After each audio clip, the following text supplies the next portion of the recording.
ताल्लुकात हैं इंडिया के साथ, वो भी एक बहुत अहम हिस्सा है पाकिस्तान और अफगानिस्तान के ताल्लुकात के हवाले से। और पाकिस्तान और इंडिया के जो ताल्लुकात हैं उनका एक बहुत गहरा ताल्लुक है पाकिस्तान और अफगानिस्तान के ताल्लुकात के साथ। और उसके अलावा जो एक इसकी जो बैनुल-अक़वामी जो डायमेंशन है उसका ताल्लुक जो है वो अफगानिस्तान और अमेरिका के ताल्लुकात, पाकिस्तान और अमेरिका के ताल्लुकात और इंडिया और अमेरिका के ताल्लुकात के हवाले से भी है। तो इसलिए ये आप देख सकते हैं कि अगर इसकी एक हम वाइट बोर्ड एक्सरसाइज करें तो और इसका फ्लो चार्ट बनाने की कोशिश करें तो वो खासा जम्बल्ड फ्लो चार्ट होगा। ये जिस वक्त सदर अशरफ गनी साहब तशरीफ लाए तो उन्होंने पाकिस्तान के साथ, जो कि अब एक मशहूर आम जो है वो इस्तिलाह बन चुकी है कि एक रीच आउट की जो कोशिश की, हाथ जो बढ़ाया, उसके बाद और ये एक बात थी कि ये एक हनीमून पीरियड है, इससे दोनों ममालिक जो है वो फ़ायदा हासिल कर सकते हैं। लेकिन हमने देखा ये कि उसके साथ साथ बहुत ज़्यादा एक पुरतशद्दुद फ़िज़ा अफ़गानिस्तान के अंदर हुई। तालिबान के जो हमले थे और उन हमलों की वजह से जिस तरीके से ये जो झुकाव था अशरफ गनी साहब का पाकिस्तान की तरफ, वो आहिस्ता आहिस्ता ख़त्म हुआ। और अब मामला ये है कि जो कारज़ाई साहब के ज़माने में जो सूरत हाल थी और अफ़गानिस्तान और इंडिया के जो ताल्लुकात का मामला था, वो एक दफ़ा फिर बात उस तरफ जा चुकी है। हनीफ अतमर जो है मिनिस्टर, जो उनके नेशनल सिक्योरिटी एडवाइज़र हैं, उससे पहले मिले, लेकिन अब वो दोबारा ना सिर्फ दोबारा जो है वो मेज़ पे है बल्कि उसको वुसअत मिली है। और अभी पिछले दिनों जो बात हुई कि 4 MI-25 जो हैं वो अटैक हेलीकॉप्टर्स वो भी अफ़गानिस्तान को इंडिया की तरफ से मिलेंगे। इसी दौरान जो हमारे आर्मी चीफ थे वो अमेरिका के दौरे पे थे और वहाँ पे उनकी मुलाकातें हुई, उसके ऊपर हमने एक पहले भी प्रोग्राम किया था। और वहाँ पे अफगानिस्तान के हवाले से क्या बात हुई और जो बात हुई वो किस हद तक आगे जा पाएगी, इसी के हवाले से हम बात करेंगे। आज ब्रिगेडियर असद मुनीर हमारे साथ मौजूद हैं, किसी तारुफ के मोहताज नहीं है। डॉक्टर सिम्बल खान, अगेन बहुत उन्होंने काम किया है बहुत अरसे से, कई सालों से अफगानिस्तान और सेंट्रल एशिया पे। और मुनीज़ा जहांगीर जो कि मेरी कॉलीग भी हैं, आज टीवी में अपना प्रोग्राम करती हैं स्पॉटलाइट के नाम से। और वो इस प्रोग्राम में इसलिए भी उनको हमने मदऊ किया कि वो पिछले दिनों उन्होंने एक अहमद कारज़ाई साहब ने एक ऑपेड लिखा द हिंदू में, जिसमें उन्होंने ये कहा कि वो बात कर रहे हैं ये सारी टेररिज्म के हवाले से। उन्होंने कहा कि to ensure the regional leadership and ownership of addressing the challenges and threats that commonly confront us, it is imperative that our other neighbors including China, Iran and Russia collaborate with India to ensure regional stability through securing Afghanistan. इसमें other neighbours में जो सारी बात हुई है उसमें पाकिस्तान का कोई जिक्र नहीं है। और जो इस ऑपेड को अगर आप पूरा पढ़ें तो उसमें एक बिल्कुल चीज़ वाज़ेह है कि अफगानिस्तान और इंडिया के ताल्लुकात और जो बाकी नेबर्स हैं, जिसमें पाकिस्तान को आइसोलेट किया गया कि Pakistan is part of that problem. जी बिल्कुल। तो how do you assess the situation? लेकिन जी ये तो बहुत आप इस स्टेटमेंट जो उनका ऑपेड है उसकी सबसे जो इम्पोर्टेंट चीज़ वो ये है कि आप वेन्यू देखें जहाँ पे उन्होंने ये स्टेटमेंट दी है, जहाँ पे खड़े होकर ये बयान दिया है, वो इंडिया में दिल्ली पे ट्रिप पे गए थे। और ये जो एक लीड रीजनल रोल लेना अफगानिस्तान के ऊपर, ये एक इंडिया की बहुत पुरानी ख्वाहिश है और वो हमेशा समझते हैं कि पाकिस्तान ने बहुत तरह से अपने रिलेशंस और अपनी एक इम्पोर्टेंस अफगानिस्तान पे हमेशा दिखाई है। और दुनिया के जितने बाकी जो स्टेक होल्डर्स हैं इंटरनेशनल, वो हमेशा ये एक स्टेटमेंट दी जाती है कि अगर पाकिस्तान नहीं चाहेगा तो अफगानिस्तान में कभी पीस नहीं आएगी। वो अफगान खुद भी ये कहते रहते हैं, सारा जो सेहरा होता है पीस का वो हमारे सर पे डालते हैं। इसमें एक वजाहत करें, क्योंकि you look at it very closely, macro and micro level. इस वक्त जो जमीनी सूरत हाल है अफगानिस्तान के अंदर, उस और जितने ग्रुप्स हैं,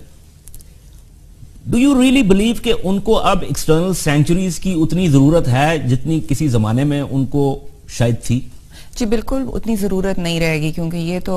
फैक्ट्स जो हैं वो अफगानिस्तान के थ्रू उनके सोर्सेज से आ रहे हैं कि बहुत ज़्यादा स्पेसेस जब से नेटो की अफवाज वहाँ से कम हुई हैं, अब 9-10 हज़ार पासिंग आउट पर ये सारी चीज़ें थी। लेकिन उनके साथ प्रॉब्लम ये हो गया कि वहाँ पर बेहिसाब लोग हैं अफगानिस्तान में जो समझते हैं और कन्विंस्ड हैं कि यहाँ पर जो भी बुराई है जहाँ उसका जिम्मेदार पाकिस्तान और उसकी ISI है। तो जब ये इनका ये मुआहदा हुआ तो इनके ऊपर ये प्रेशर पड़ गया और उस वजह से फिर उनको ये करना पड़ा। ये जो इंडिया की आप बात कर रहे थे, इंडिया से तो ये बहुत पहले ये इक्विपमेंट की बात हुई थी, जो लिस्ट थी, लेकिन ये तो करजाई के जमाने करजाई की, लेकिन इसने पीछे हटा लिया। ये पीछे नहीं हटे थे। इंडिया ने उनको ये बताया था कि जी बात ये है कि एक तो हमारे स्टॉक में जो आप चीजें मांग रहे हैं ये हमारे पास नहीं है। फिर उन्होंने रशिया को बोला कि जी हम इनके साथ जो एग्रीमेंट है उसकी पेमेंट आप करेंगे, हम आप करेंगे और आप इनको ये इक्विपमेंट दे दे। अभी भी जो ये टैंक्स और ये चीजें मांग रहे हैं वो मेरा ख्याल नहीं है कि इंडिया वो इंडिया के लिए मुश्किल होगा। लेकिन उसमें just to get the chronology right,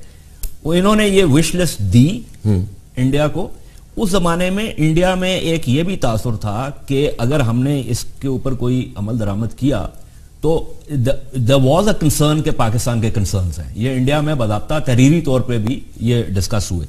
लेकिन उसके बाद फिर ये रशियन, क्योंकि ये फिर हुआ कि जी आप इसको सर्किटसली जो है वो करने की कोशिश करें, लेकिन अब वो एक्सपैंड हो गई है। मुझे सिर्फ आप ये बताएं कि अगर देखें ना हमारा जो लेवरेज है, हमने अमेरिका के यहां होते हुए बार बार ये कहा कि जब तक हम हाई टेबल पे नहीं आएंगे उस वक्त तक ये बात बनेगी नहीं।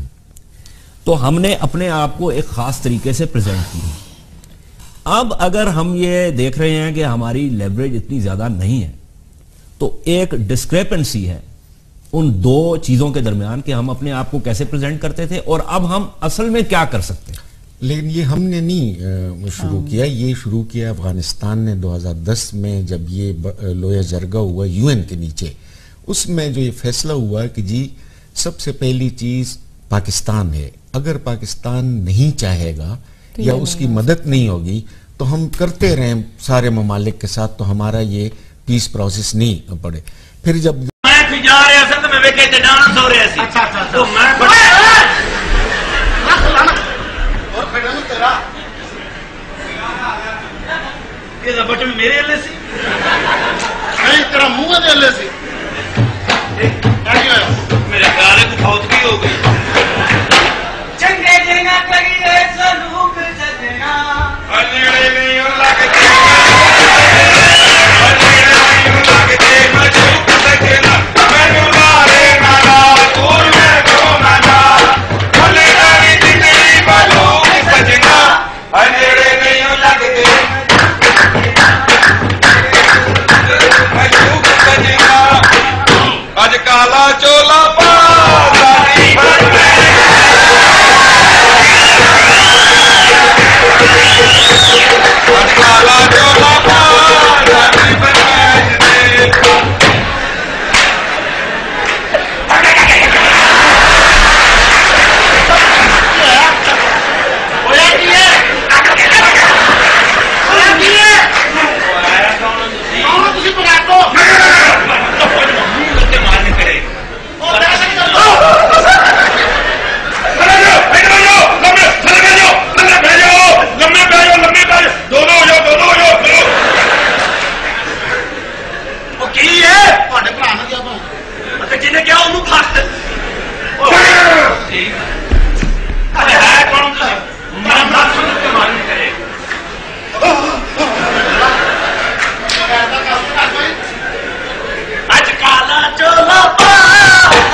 अपनी बीवी ने कहता चाह दे कब ला गया, कहती दुध मुक गया, कहता हुण ते बच्चे भी नहीं पींदे, हुण किवें मुक गया।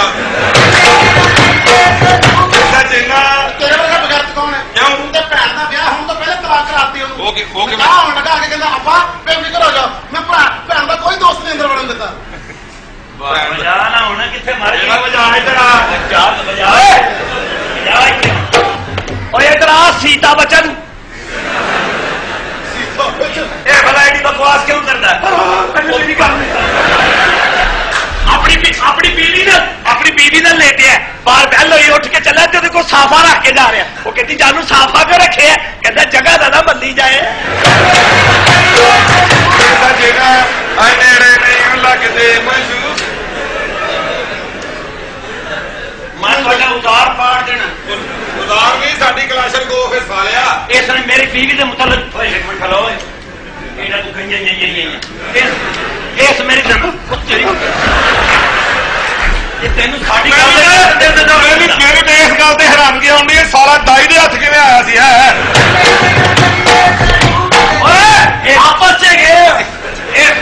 ਇਸ ਮੇਰੀ ਬੀਵੀ ਦੇ ਮੁਤਲਕ ਗੱਲ ਕੀਤੀ ਚਲੋ ਨੇ ਕਿਹੜਾ ਕੱਲੇ ਕੀਤੀ ਸਾਰੀ ਦੁਨੀਆ ਕਰਦੀ ਆ ਉਹ ਜਾ ਤਾਂ ਹੋ ਜਾ ਪਰ ਮੈਂ ਤੇਰੀ ਇਸ ਵਾਸਤੇ ਇੱਜ਼ਤ ਕਰਨਾ ਕਿਸ ਵਾਸਤੇ? ਤੁਹਾਡੀਆਂ ਭੈਣਾਂ ਡਰਾਮਿਆਂ ਵਿੱਚ ਐਂ ਨੱਚਦੀਆਂ ਕੋਈ ਗੱਲ ਨਹੀਂ ਸਾਡੀਆਂ ਭੈਣਾਂ ਹੀ ਸਹੀ ਯਾਰ ਕੋਈ ਇਹ ਜ਼ਰੂਰੀ ਨਹੀਂ ਹੈਗਾ ਲੇਕਿਨ ਜਿਹੜੇ ਨੱਚਦੀਆਂ ਨੇ ਨਾ ਇਹ ਵਿਚਾਰੀਆਂ ਬੜੀਆਂ ਮਜ਼ਲੂਮ ਹੁੰਦੀਆਂ ਨੇ ਇਹਨਾਂ ਤੇ ਬੜੇ ਜ਼ੁਲਮ ਹੋਏ ਹੁੰਦੇ ਨੇ ਹਾਂ ਇਹਨਾਂ ਦੇ ਘਰ ਪੀਨੇ ਬੱਚੇ ਪੈਦਾ ਹੁੰਦੇ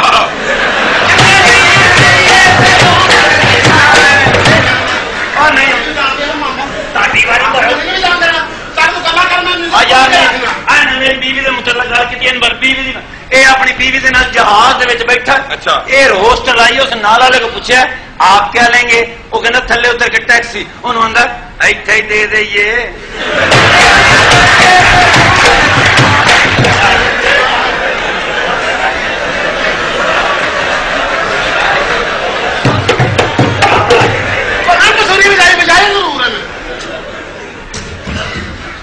चलो खैर ਤੁਹਾਡੀ ਹੈ ਨਾ ਬਾਹਰ ਬੈਠੀ ਹੈ ਕੋਈ ਐਸੀ ਗੱਲ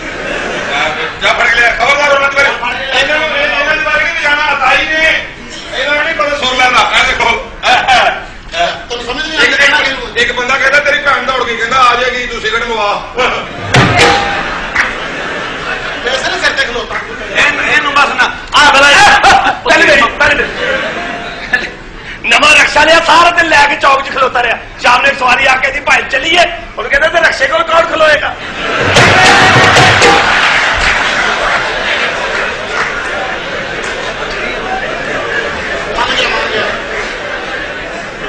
ਇਹ ਬਲਾ ਇਹਦੀ ਬਕਵਾਸ ਕਿਉਂ ਕਰਦਾ ਕਿਉਂ ਕਰਦਾ ਮਾਂ ਦਾ ਬਲਾ ਉਸ ਜੋ ਪਾਲਾ ਹੈ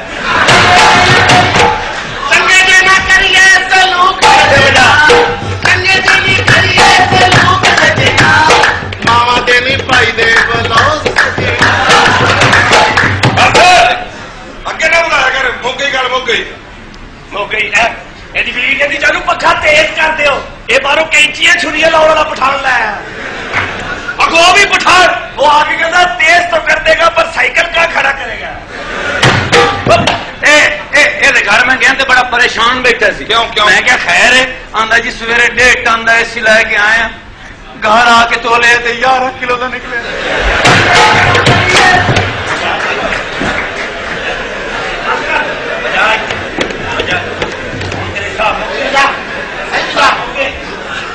कोई बजा जिसमें जिम्मे उनके घर पे जाना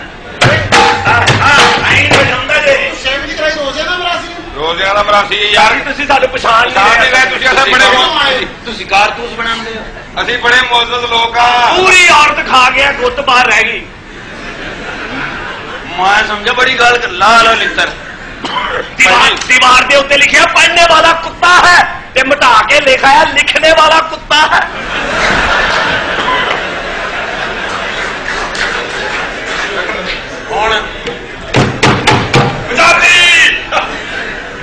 दो कट्ठियां यानी कि पहले ਅਸੀਂ ਆਏ ਇੱਥੇ ਕਮਰਾ ਚਾਹੀਦਾ ਸਾਨੂੰ ਨਾ ਨਾ ਨਾ ਨਾ ਕੀ ਮਤਲਬ ਮੈਂ ਨਫੀ ਨੈਸ਼ਨਲ ਨਾਲ ਨਹੀਂ ਲੈਣਾ ਮੈਂ ਕਹਿੰਦਾ ਸੀ ਕਿਰਾਇਆ ਦੇ ਆ ਗਿਆ ਇਹਨਾਂ ਨੂੰ ਨਾ ਸ਼ਹਿਰ ਦਾ ਮੂੰਹ ਤੇ ਕਦੀ ਵੇਖਿਆ ਨਹੀਂ ਇਹਨਾਂ ਨੂੰ ਕਿਤੇ ਨਹੀਂ ਸ਼ਹਿਰ ਕਿਵੇਂ ਰਹੀਦਾ ਸਾਡੀ ਸਾਡੀ ਨਾਲ ਪਾਕਿਸਤਾਨ ਕਦੀ ਵੇਖੇ ਨਹੀਂ ਪਰ ਘਰੋਂ ਨਿਕਲਣ ਤੇ ਵੇਖੇ ਬਦਾਮੀ ਬਾਤ ਕਦੀ ਵੇਖੇ ਨਹੀਂ ਪਰ ਘਰੋਂ ਨਿਕਲਣ ਤੇ ਵੇਖੇ ਬਸ਼ੀਰ ਨੂੰ ਵੇਖਿਆ ਨਹੀਂ ਕਦੀ ਘਰ ਰਵੇਂ ਤੇ ਵੇਖੇ